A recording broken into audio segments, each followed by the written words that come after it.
So guys welcome back to the channel. So guys आज की इस वीडियो में आपसे बात करने वाला हूँ किस तरीके से आप एमएसबीटी समर एग्जाम में 95% प्लस मार्क्स स्कोर कर सकते हो। तो मैं आपको कुछ इंपॉर्टेंट टिप्स बताने वाला हूँ, अगर आप उन्हें फॉलो करोगी तो आप जो है 95% प्लस मार्क्स इजीली एग्जाम में स्कोर करोगे।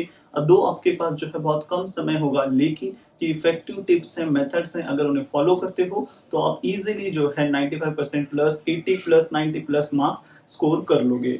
सो इस वीडियो पूरा एंड तक देखो सो दैट आप कोई भी इंफॉर्मेशन मिस ना कर सको। सो हेलो गाइस, मेरा नाम है योगेश शर्मा, आप देख रहे हो टू टू टेक। चलिए वीडियो स्टार्ट करते हैं। तो गाइस देखो, टिप नंबर 1 वो है टाइम मैनेजमेंट। यहाँ पे टाइम मैनेजमेंट हम दो तरीके से बोल रहे हैं। तो फर्स्ट वे है टाइम मैनेजमेंट का, वो है पेपर लिखना। पेपर लिखने में आपको कुछ पर्टिकुलर टाइम लगेगा। जस्ट लाइक आपका पेपर 2 ढाई 3 घंटे का होने वाला है। तो क्या आप 2 ढाई 3 घंटे में पूरा जो आंसर शीट है, जितने भी आपके क्वेश्चंस के आंसर्स आते हैं, क्या वो लिख लोगे? तो यार आपका देखोगे तो आपने लास्ट 2 ईयर से जो है कोई भी जो है आपने पेपर लिखा नहीं है, तो आपकी जो हैबिट है वो जा चुकी है। लेकिन इसके लिए आपको टेंशन लेने की जरूरत नहीं है। फर्स्ट स्टैंडर्ड से लेके यहाँ तक 2 साल पहले तक तो आप लिखते ही आए हो। तो अगर लिखने की प्रैक्टिस करोगे तो सब कुछ रिकॉल हो जाएगा, आप उतने ही स्पीड से जो है पेपर लिख पाओगे। लेकिन ये तब पॉसिबल होगा जब आप एग्जाम देने से पहले आपने जो है लिखने की प्रैक्टिस की हुई है। तो आपको जब आप लिखोगे तो आपको ये भी आइडिया लग जाएगा कि आपको एक पर्टिकुलर क्वेश्चन का आंसर लिखने में कितना टाइम लगता है। ये आप अगर 2 बार 3 बार करोगे तो वो सब कुछ रिकॉल हो जाएगा और आप आपका जो पेपर है वो पर्टिकुलर टाइम के अंदर 100% कंप्लीट कर लोगे। लेकिन अगर आप फर्स्ट टाइम ही बैठोगे 2 साल बाद लिखने के लिए, आपको आता भी होगा तो भी आप कंप्लीट नहीं कर पाओगे, क्योंकि वो 2 साल से वो हैबिट जा चुकी है। तो यहाँ पे टाइम मैनेजमेंट बहुत इंपॉर्टेंट है। एग्जाम हॉल में बैठने से पहले ही जो है आप अपने घर पे ही जो है पूरी प्रैक्टिस कर लो, सो दैट आपको वो सब कुछ रिकॉल हो जाए और आप उतनी ही फास्ट स्पीड से जो है पेपर को कवर अप कर लो within a given period of time. ये था फर्स्ट टाइम मैनेजमेंट। दूसरा टाइम मैनेजमेंट यहाँ पे ये आता है कि आपको जो है 5 to 6 सब्जेक्ट्स होते हैं। तो 5 to 6 सब्जेक्ट में कुछ सब्जेक्ट्स आपके लिए ईजी होंगे, कुछ सब्जेक्ट्स आपके लिए हार्ड होंगे। तो आपको हमेशा एक चीज याद रखनी है कि हार्ड सब्जेक्ट को सबसे पहले पढ़ो, इजी सब्जेक्ट को उसके बाद में पढ़ो। क्योंकि जो इजी है वो आपको उसको ज्यादा टाइम नहीं लगेगा रिवाइज करने में, लेकिन जो हार्ड है उसके अंदर आपको कंसेप्ट को समझने में पहले टाइम देना पड़ेगा। तो आपको आपका टाइम मैनेज करना बहुत इंपॉर्टेंट है, और जितना स्मार्ट वे से आप अपना टाइम मैनेज करोगे उतने ही स्ट्रॉन्ग पॉसिबिलिटीज है कि आप एग्जाम में जो है अच्छे मार्क्स स्कोर करोगे। तो फर्स्ट पॉइंट यहाँ पे आता है time management. So guys tip number 2 आती है, वो है टाइम टेबल। आपको जो है टाइम टेबल बनाना होगा। टाइम टेबल में आप करोगे क्या? आपको जो है 6 सब्जेक्ट्स हैं, तो 6 सब्जेक्ट्स के अंदर आप जो है एक दिन में आप कितने सब्जेक्ट पढ़ोगे? 2 सब्जेक्ट से ज्यादा आप एक दिन में मत पढ़ो। क्यों? इसका कारण ये है कि भी जो टफेस्ट सब्जेक्ट होगा आपको वो सबसे पहले पढ़ना है, और उसके बाद में जो इजी सब्जेक्ट है वो आपको पढ़ना है। तो आप जो है आपका टाइम टेबल इस तरीके से बना सकते हो कि भाई जो सब्जेक्ट टफ है, just for like engineering mathematics 3 M3 जो है ये थोड़ा टफ सब्जेक्ट है, उसको ज्यादा प्रैक्टिस रिक्वायर्ड होती है। तो आप एक दिन में जो है 4 से 5 घंटे सिर्फ इंजीनियरिंग मैथमेटिक्स 3 पढ़ोगे। अब यहाँ से 4-5 घंटे पढ़ने का मतलब ये नहीं होता कि कंटिन्यूसली पढ़ोगे।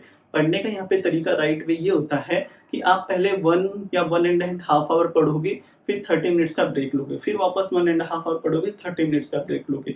तो ऐसे एक दिन में जो है आपको 2 ही सब्जेक्ट पढ़ने। तो एक सबसे टफेस्ट सब्जेक्ट लो और दूसरा वो सब्जेक्ट लो जो आपके लिए सबसे इजी है। और ये आपको जो है कंसिस्टेंटली करना है, एक दिन नहीं, आपको ये कंटिन्यूसली करना है, सो दैट आपको जो है उसके बेटर रिजल्ट्स मिले। तो आपको जो है आपका टाइम टेबल इस तरीके से डिजाइन करना है, सो दैट आपका जो सिलेबस है आप उसे कवर कर सको। तो अगर कोई बच्चा है जिसने अभी तक स्टडी स्टार्ट नहीं किया है, तो भाई अभी आप स्टार्ट कर लो। आप अगर अभी स्टार्ट करोगे तो ही एक स्ट्रॉन्ग पॉसिबिलिटी है कि आप अच्छे मार्क्स स्कोर करोगे। तो टाइम टेबल कैसे बनाना है? एकदम सिंपल।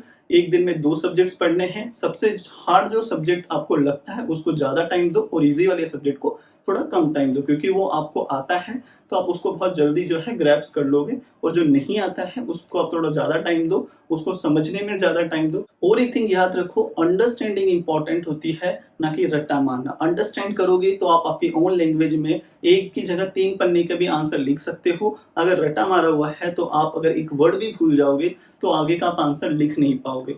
तो जितना आप हो सके उतना अंडरस्टैंडिंग करो, और जो आप रट्टा मारते हो उसे बंद कर दो। फिर नेक्स्ट थर्ड इंपॉर्टेंट थिंग आती है कि भाई पढ़ाई कैसे करनी है, स्मार्ट स्टडी कैसे करनी है। तो ये स्मार्ट स्टडी का एक बेसिक मैंने इससे पहले भी एक वीडियो में बताया हुआ, फिर से आपको बता रहा हूँ कि भाई आपके जो टोटल सब्जेक्ट्स हैं, लाइक 6 सब्जेक्ट हैं, उसमें से आइडेंटिफाई करो सबसे टफेस्ट सब्जेक्ट कौन सा है और सबसे ईजीएस्ट सब्जेक्ट कौन सा। यानी कि भाई आप एक स्केल की तरह मेजर कर सकते हो कि भाई ये वाला जो सब्जेक्ट है ये सबसे ज्यादा टफेस्ट है, उसके बाद ये थोड़ा इजी, उसके बाद ये इजी, उसके बाद ये सबसे इजी है। तो जो सबसे ज्यादा टफेस्ट सब्जेक्ट है उसके अंदर करना क्या है, क्योंकि यार उसको बहुत ज्यादा टाइम लगने वाला है और आप उतना टाइम दोगे भी नहीं। तो आप वहां पे क्या कर सकते हो, वहां पर आपको सबसे टफेस्ट सब्जेक्ट में आपको जो भी 6 यूनिट है या 5 यूनिट है उनमें से आपको मार्क करना है जो इम्पोर्टेंट, यानी जिसको सबसे ज्यादा वेटेज होता है। जिसको सबसे ज्यादा वेटेज है उन यूनिट्स को मार्क कर लो। अब जिसको सबसे ज्यादा वेटेज है उस यूनिट के अंदर कौन से इंपॉर्टेंट क्वेश्चन आते हैं। अब आप अगर एमएसबीटी के स्टूडेंट हो, आई स्कीम के स्टूडेंट हो, तो आप प्रीवियस ईयर के 5 ईयर्स के अगर क्वेश्चन पेपर निकालोगे तो आपको ये समझ में आ जाएगा। अब लास्ट 2 ईयर से तो 2 आपकी एग्जाम ऑनलाइन हुई हो, लेकिन उससे पहले के तो जो है आपको कुछ क्वेश्चन पेपर मिल जाएंगे। तो उन क्वेश्चन पेपर के अंदर जब आपको क्वेश्चंस पता चलेगा तो उससे आपको ये पता चल जाएगा कि भाई इस वाले पर्टिकुलर यूनिट में ये क्वेश्चंस पूछा गया है। तो अगर आप इस तरीके से, यहाँ पर देखो एक टाइम किस चीज में ज्यादा बताएं, यहाँ पर फिगर आउट करने में टाइम जाता है, लेकिन जब आप फिगर आउट कर लोगे ना तो यही आपका जो है सबसे ज्यादा टाइम बचाएगा, क्योंकि अब आप क्लियर हो जाते हो माइंड के लेवल पे कि मुझे पढ़ना क्या है। नहीं तो होगा क्या, अब सारी बुक तो आप पढ़ नहीं सकते, और 95% मार्क्स लाने का मतलब होता है कि पूरी प्लानिंग से आपने पढ़ाई की है। जो पूरी बुक पढ़ लेता है वो 95% मार्क्स नहीं ला सकता। 95% वही मार्क्स ला सकता है जिसने कोई प्लानिंग की हुई है। वो लिमिटेड पढ़ेगा लेकिन पूरा पढ़ेगा और अंडरस्टैंड करके पढ़ेगा।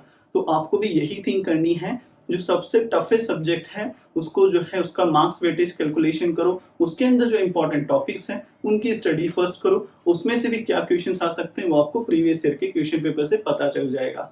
और बाकी जब आप खुद से पढ़ते हो, बार बार पढ़ते हो, तो आपको जो है खुद से पता चलने लग जाती है, हाँ ये वाला क्वेश्चन आ सकता है, इस तरीके से क्वेश्चन हमें पूछा जा सकता है। तो ये सारी थिंग्स होती हैं। तो इस तरीके से आपको जो है टफेस्ट सब्जेक्ट की पढ़ाई करनी है, और जो इजीएस्ट सब्जेक्ट है उसमें भी आप ये फॉर्मूला लगा सकते हो।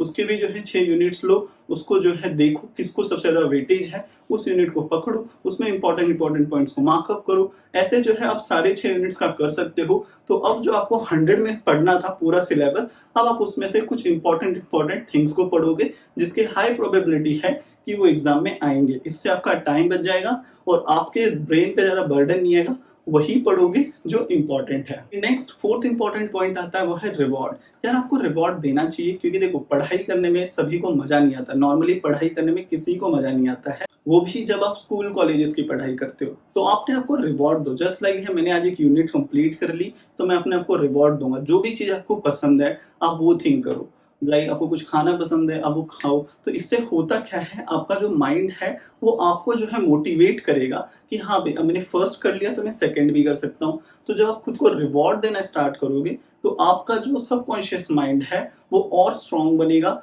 और एक टाइम ऐसा आएगा कि आप खुद ऑब्जर्व करोगे जिस चीज को पढ़ने में आप लाइक 3 बार पढ़ते फिर आपको समझ में आता, वो जो चीजें वो आपको 2 बार 1 बार पढ़ने में जो है मेमोराइज हो जाएगी, आप याद कर पाओगे और अपने ऑन लैंग्वेज में जो है एक्सप्लेन कर पाओगे। और लास्ट 5th इंपॉर्टेंट टिप आती है, ये आपको डेफिनेटली करनी चाहिए। तो ये है, जो भी कुछ आपने पढ़ा वो आप अपने दोस्तों को समझाओ।